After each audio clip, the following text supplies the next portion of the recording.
Hey y'all, what's up? My name is Gabbie and welcome to my channel. This is a new segment I like to call Gabbie's TV Guide, and I'm just going to talk about all the different TV shows and movies that I'm watching. Let's get into it. Okay, so the first thing on my list, because I have a list, the first TV show on my list, well actually it's a movie. The first movie that's on my TV Guide list is Peter Pan. Now, I have not seen Peter Pan in probably a decade. I probably haven't seen it in a decade. I feel like maybe I watched it on Disney Channel a couple of years back. I mean, like way back. Like back when Disney Channel used to show movies every night. That used to be a thing. Disney Channel used to show movies every single night at 8, 7 Central. It's drilled into my brain. Regardless, I hadn't seen Peter Pan probably prior since that, the daycare preschool. You know, they just pop it into the VHS player and leave us alone. I recently got access to one of my friend's Disney Plus and I was like, oh, let me watch Peter Pan, because I saw a list of a whole bunch of Disney films and on it was Peter Pan. And I was like, you know, I haven't seen that movie in a long time and I really like the music that was in the movie. As soon as the movie started, there was a disclaimer and I was like, what's the disclaimer for?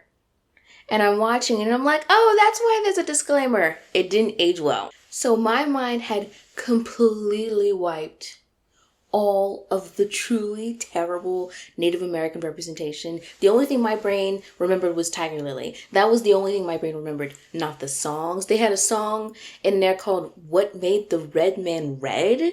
And the Native Americans were literally painted like their skin was the color of red. And I was like, Miss Jackson. it was really bad. And then I didn't realize it had taken up so much of the screen time. It was really weird. But besides that, the film wasn't particularly special. I mean, it was nice to watch an old Disney film that wasn't like a princess story, but I just have fonder memories of that movie. You know what? I may be confusing it with Hook, because Hook was lit. Hook was a lit movie. I should have watched Hook instead. No one and nothing could be a bigger icon than Tinkerbell. Tinkerbell didn't say a single word, not a single word in Peter Pan. Aren't there like 5+ movies about Tinkerbell? Also, side bit, I can't be the only person that thinks that that actor, I forget his name, the one who plays Archie in Riverdale, he's giving me Peter Pan vibes. The next title is, I actually combine these two, it's the Cloverfield movies. Now, I only actually watched the first 2 movies, and for the first time. I had been wanting to watch Cloverfield for years. Like, that movie came out in 2008, but I didn't hear about it until I was in college. No, I think maybe high school. No, I'm thinking about Chronicle. I watched Chronicle in high school. I should rewatch that movie. But I heard of Cloverfield in college and I wanted to watch it and I could never find a good way to watch it until it came on Hulu at the beginning of the year. And I was like, yes. So I sat down and I put on my headphones and I put that movie on full blast. My eardrums hate me. I listened to the movie full volume and sat there with my mouth wide open. If you don't know about the Cloverfield movies, they're basically like a science fiction thriller type of movies. I haven't seen the 2 that come after 10 Cloverfield Lane. So it's Cloverfield, 10 Cloverfield Lane, and then there's like Paradox and there's something else I don't remember, so I'll like put it over here. But I watched Cloverfield, and that's the one that's the only film I believe that is in the found footage format. That movie was lit. No. When I watched it, it was lit and I was petrified at the theatrics. It took us a minute to get there. It took us a minute to get there, okay? I was watching it and for the first 15 minutes I forgot what I was watching. And I was like, why am I here? And then as soon as I knew it, bam! All the action started happening and it never stopped. So basically in the first Cloverfield movie, it's a group of people at a party in Manhattan and this monster comes and they attack the city. And so everyone's trying to follow the guidelines to escape. But one of the characters, he is fiending for this girl that he slept with. They weren't dating, they weren't together, they weren't married. I was really mad about this part, okay? He risked his life and the entire group's lives to go save a girl that he was not dating, only someone that he had had sex with a couple times. And I was like, bro, this ain't the time for you to be a hero. This is not the time for you to be a hero. So I was really upset. What really killed me is that he told them, y'all don't gotta come with me. He told the group, I'm gonna go get sis. She called him and is trapped, and they go risk their lives to go save her, and she's trapped. They all end up dying. Everybody dies. Okay, this may or may not be true. I'm speaking beyond from the editing booth, and there was one character who I sincerely hope survived. She was the one and only black character, and we watch her get on a helicopter and fly off, presumably to safety. I would like to believe that the black woman outlived all of the white people. Okay, continue. But regardless, I just really didn't like that the reason why the story moved forward, and why the characters moved towards the chaos was because they were rescuing a girl that this guy was sleeping with. And we had so many options. I'm sure there were many options, but they chose that one, and it was a choice. That's my rant. I will go on. After that, I was like, I have to watch 10 Cloverfield Lane. Now, I actually heard of 10 Cloverfield Lane first, and I remember seeing the trailer for it in 2016 and thinking, I'm missing something. I wanted to watch this, but I'm definitely missing a couple of tidbits.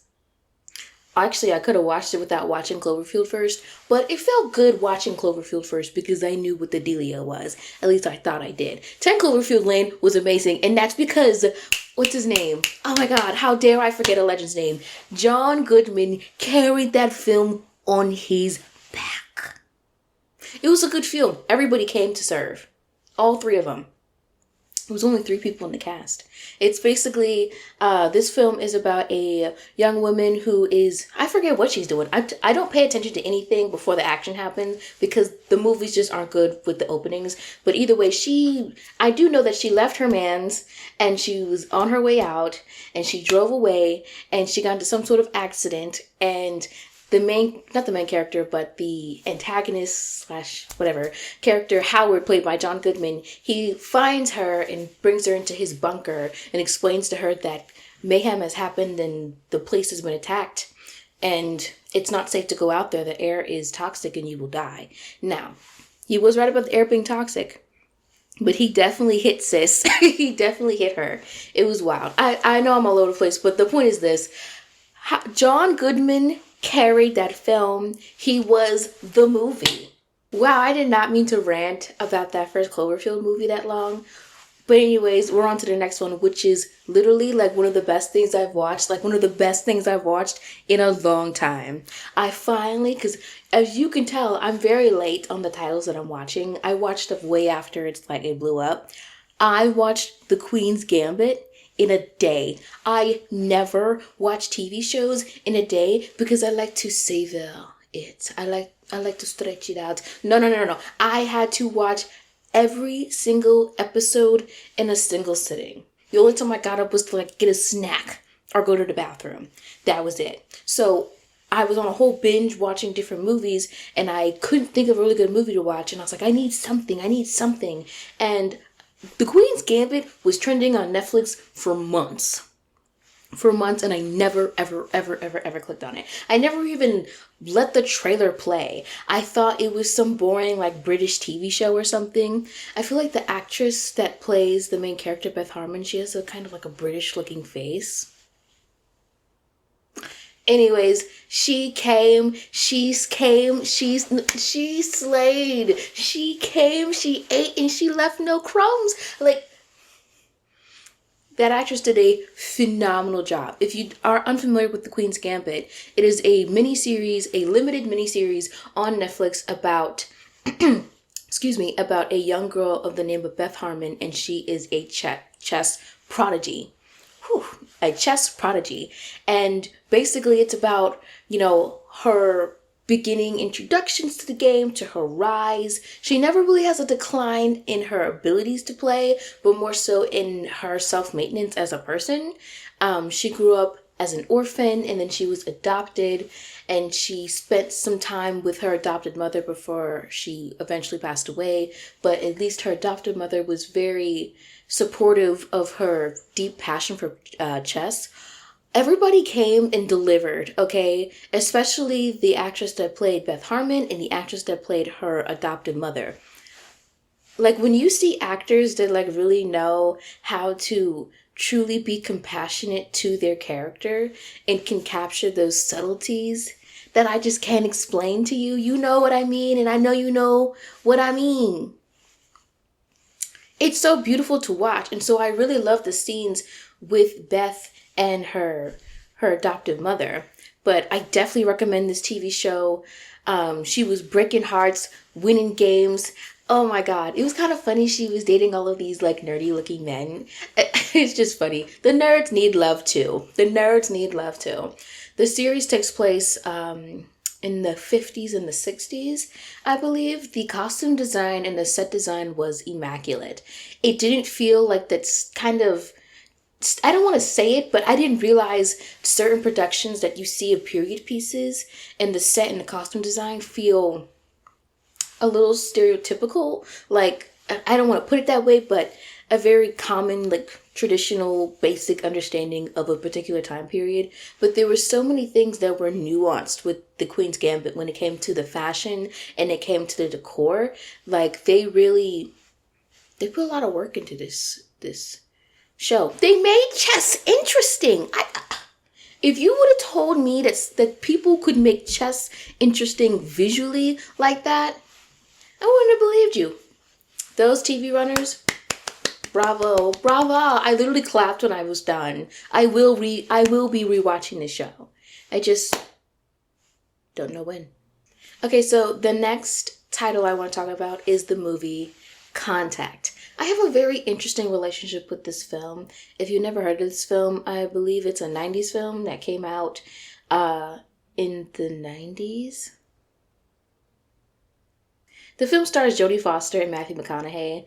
I see you, Mr. McConaughey, going from Contact to Interstellar. I'm sure there is a nerdy brainiac out there who has already made a connection between those two films. I just don't have the motivation or desire to look it up. So Contact is about Jodie Foster's character, Ellie, who grows up being really science heavy. Both of her parents died young.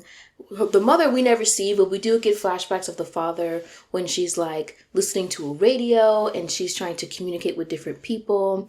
And a lot of her flashbacks show just how loving and educational her relationship and time with her father was before he passed. And most of the movie is about her trying to find life out there. You know, I like out there. I highly recommend this movie. Now, the reason why I have a weird relationship with this movie is because I came across it in two ways. The first way was in high school, and I had a math teacher who would play this movie and Scary Movie 2 whenever he didn't feel like teaching. And the second way, because I completely forgot to say it while recording, is from the web series hosted by two drag queens, starring Trixie Mattel and Katya. And Katya is always talking about Contact, the movie. And so that's also how I knew about it. But I originally knew about it because my teacher would play it all the damn time. Contact is like damn near a 3-hour-long movie. It's very long. But it doesn't feel like it's too long. You know, sometimes there are movies you watch and it's like, okay, you're tripping. I'm not fucking watching that. I'm looking at you, The Irishman, Martin Scorsese. Some movies seem like they're too long, but Contact does a really wonderful job of filling in the minutes in the space like perfectly. Like there's never really a scene that feels like you could toss it or there's too much going on. I will say that I've seen this movie like 2-3 times straight through, like to completion, but probably 5 having started because of my math teacher. And there's still certain segments I will like never understand. There's this whole dramatic, intense scene when Ellie, Jodie Foster's character, they actually hear something, like something changes in the pattern because they actually listen out for the aliens or whatever. And She is breaking down, driving her car, running around, trying to find the squad so they can record it and try to decipher it. She is breaking down a whole bunch of different things. I really don't know what she's saying. I really don't know what she's saying, but it's this really high intense scene where she's saying everything that they need to do, what they need to document, and what's happening, and all this stuff. And all I know is from the intensity in which she's saying it, the music. Jodie Foster is a phenomenal actress, so I just wanted to say that. But the way that she portrayed the character throughout the entire movie was exquisite. But in this particular scene, I knew it's not what the fuck she was talking about, but the way that the scene was carried, the camera movement, the acting, all of that just made me feel like I understand what's going on, even though I understand none of the sciencey talk. Also, there is this really impeccable shot in Contact where oh my god, it looks like there's no camera, but there should be a camera. I'm gonna just insert it so you can see it, but this shot is exquisite. This movie is amazing. I have no problems with this movie, except there are parts that just don't make any fucking sense. At the end of the movie when Ellie, she does eventually end up making contact with the aliens, but that whole meeting she has with the aliens, I haven't been able to understand. Everything else about that movie is really great. It's really fantastic. But there's always this scene, every time I come to it, I don't understand what's being said or what's being talked about. I want to figure it out on my own. There are YouTube videos that go over it, but I'm glad to know that other people think that scene don't make no sense, because it don't make no sense. But you should still go watch Contact anyway. It's a really good science fiction film. I'm not really one for sci-fi films. I like to be more into them, but this is one that's definitely good if you are ready to sit and watch a good movie. It's one of those. Okay, so the next title is actually two titles. It's actually a dynamic duo. So, like I said earlier, a friend of mine is letting me use her Disney Plus account. And I believe it was last week I needed to do my hair, and doing my hair is an all-day affair. And in the same vein, I also was thinking about the Mary Poppins soundtrack and how I hadn't listened to it in a while. Yes, that's right. I will sit and listen to that soundtrack and color as I'm listening to it. It fills me with such happiness. The music is exquisite in Mary Poppins. Nothing can dominate it.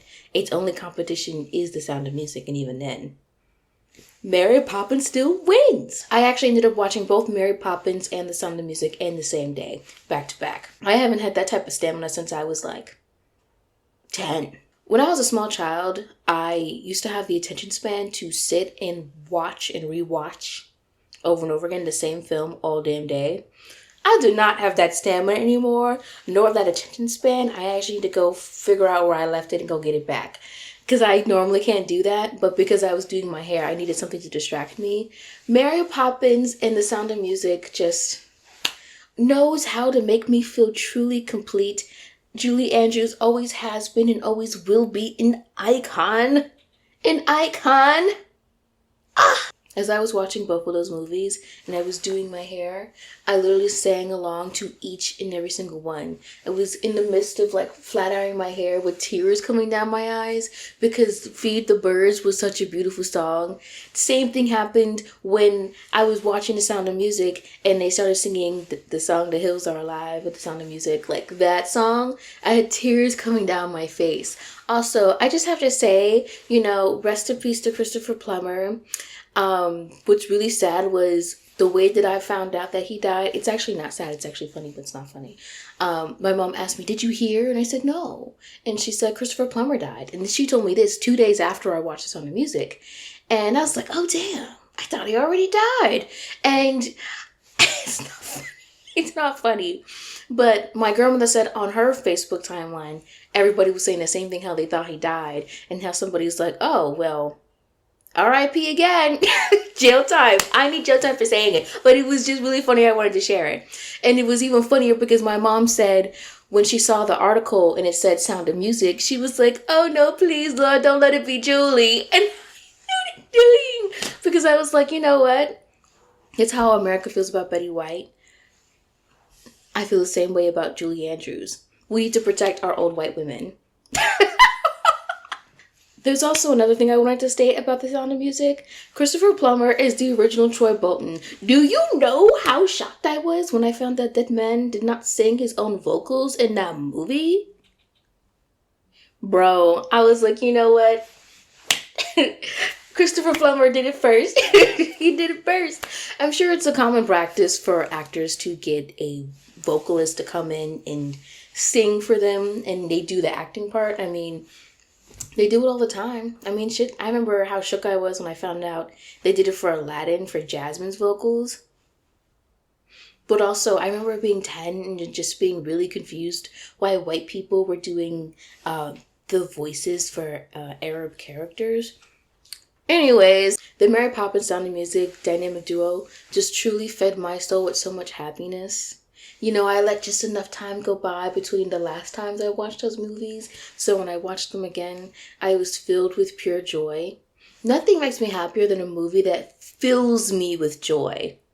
Okay, so the last thing that we're talking about is one of my favorite TV shows of all time. Ugly Betty.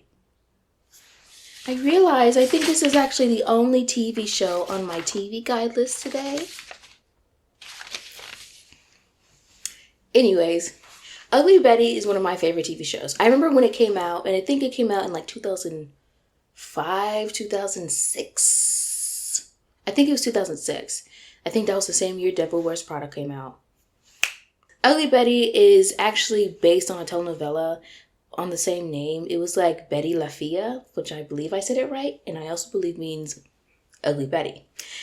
Basically, the American version, Ugly Betty, is about a young 20-something, a Mexican-American girl named Betty Suarez, and how she is hired to be an assistant for the new editor-in-chief of a really high-profile fashion magazine. The new editor-in-chief was given the position to him by his father because he's irresponsible. Because yes, let's give an irresponsible man complete final judgment over a fashion magazine. Betty is hired because she's unattractive, and so since she's unattractive, that means she'll be good at her job and she won't be a distraction to the new editor-in-chief. And so the show is basically about Betty's adventures working for the magazine and all the mayhem and craziness that she runs into, and how the world is always superficial around her, but she's still wholesome and beautiful, and even all the superficial people around her, they open up and show they're not really superficial, they're just dead on the inside. I would give anything to be Wilhelmina Slater without being evil. Like, I would just want to be that fabulous. I would want to be that fabulous. I'm going to get there one day. I'm going to be 30, flirty, and thriving when I'm 30. Right now, we're 23, and we're struggling, and we're barely making it. What I also love about Ugly Betty is how it screams mid-2000s culture, and I love it. By mid-2000s, I was 10 years old, which means I was finally able to start making some cognitive memories and decisions that I will remember 10 years from now. And I do. And one of the things was watching Ugly Betty. I used to watch it with my mom, and I watched some of it some more in high school when they put it on Netflix and they took it off. But then New Hulu had it, and I was pushing it off watching it. But my friend, a friend of mine, he actually started watching and he completely finished the damn show. So I'm trying to rewatch it, and it just makes me happy. The relationship between the characters, it's just really sweet and sentimental. I'm such a gushy person, if you haven't been able to tell from my affection for Mary Poppins and The Sound of Music. I am all here for sentiment, as long as the sentiment is genuine and not manufactured. I know that technically, like, you could argue that all of the media that I watch is manufactured sentiment, but they feel genuine about the way they're manufacturing it. At least, that's how they make me feel. That's how Ugly Betty makes me feel. I just love that show. I'll probably watch the show when I finish recording this, actually. A few other things. I want to say a few other things about Ugly Betty. One, the show has aged really well. Ugly Betty was one of the first and few early depictions in the mid-2000s of a trans character. that wasn't like derogatory and they weren't the butt of the jokes. Although I will say that they did not cast a trans woman to play a trans character, and they definitely did make a few trans jokes. I mean, like, it was 05, 06. I mean, 06 is gonna be 06, and that was really bad.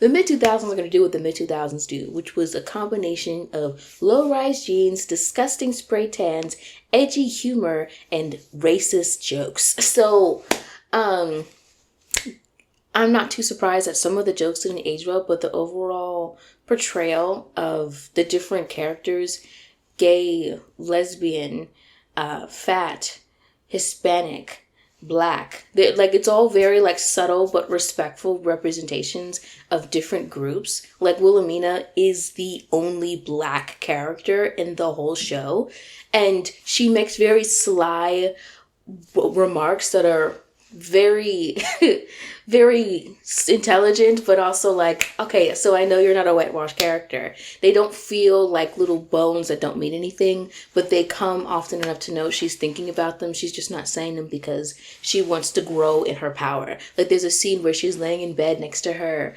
lover, who is a white man, and she's playing jazz and she's having a good time, and then this timer goes off and he's like, okay, I sat through the entire thing, I had enough. And she's like, you're so white. And there's another scene when Wilhelmina is talking to Betty, and Betty knows something that Wilhelmina doesn't want her to share with somebody else. And so she's trying to offer her something like, if you do this, I'll do this for you. And Betty was like, huh? What do you mean? I don't know what you mean. And Wilhelmina was like, Betty, we're not going to just sit around here and talk like a bunch of dull white people. Let's get to the point.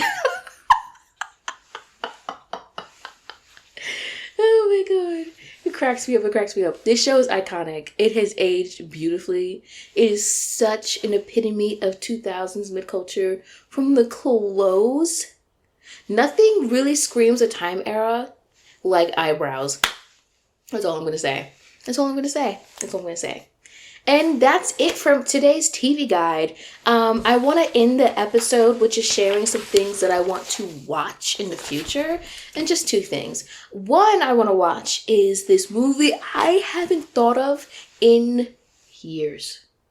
Like, I actually don't remember a single thing about this movie except the so early 2000s graphics. Do y'all remember the Disney Channel original movie Pixel Perfect? What old dude from Phil the Future? I'm going to go watch that movie. I'm going to go watch that movie, and then I'm going to talk about it. I haven't seen a movie in so long. Another movie I want to watch, it's not on Disney Plus, and we got problems. I want to watch Model Behavior. Do y'all remember that movie? That's another Disney Channel original movie. I have been watching Disney Channel stuff. I want to watch Model Behavior, but Disney Plus doesn't have it. Problems. We have problems. Anyways, I'm going to figure out how to watch these movies. One is on Disney Plus, one isn't. I'll make it happen. I'll make it work. Thanks so much for tuning in for Gabbie's TV Guide. I'll talk about more TV shows next week, but I'll just talk about whatever I'm watching currently. And lately, it's been a whole bunch of movies. I will see you guys in the next one. And let me know in the comments down below what things you think I should be watching. I watch anything old and new, and I do rewatch shows. So let me know in the comments below, and I'll see you next week. Peace out.